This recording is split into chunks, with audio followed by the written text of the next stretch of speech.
నమస్తే అక్కయ్య. ఇక్కడ మామూలు గుమ్మడి చెట్లు పెట్టారు, పండగ వస్తుంది కదా అందుకోసమని.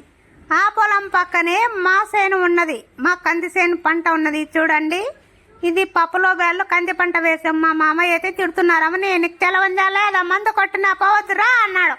ఎందుకంటే కాళ్ళు చచ్చిపోతే మళ్ళా మామయ్యకు సేవలు చేసేవాళ్ళు లేరు, అందుకోసమని తిడుతున్నారు. సరే మామయ్య బయట నుండి తీసుకుంటాను వీడియో అని చెప్పిన అన్నమాట.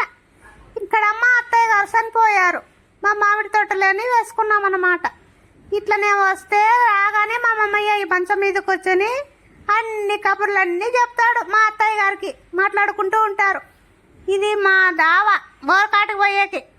లేకపోతే ఇక్కడ మాకు టెంకాయ చెట్టు అనేది ఉంది బోరదాన, కానీ ఒక్క కాయ కూడా ఒక్కసారి తినలేదమ్మా.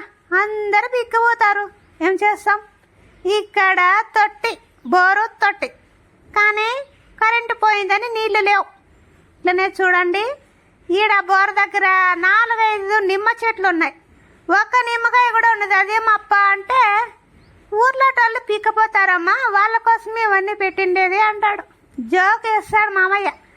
మా కొడుకైతే అమ్మ నిమ్మకాయ లేవే, ఒక్క కాయ కూడా పీకరారు మీరు అని నా కొడుకు తిడతాడు. ఏం చేస్తాం, పోయినప్పుడల్లా ఒక కాయ కూడా ఉండదమ్మా. ఏం చేస్తాం, మందులేసి పంట పెట్టి నీళ్లు వేసి అన్ని చేసినా కానీ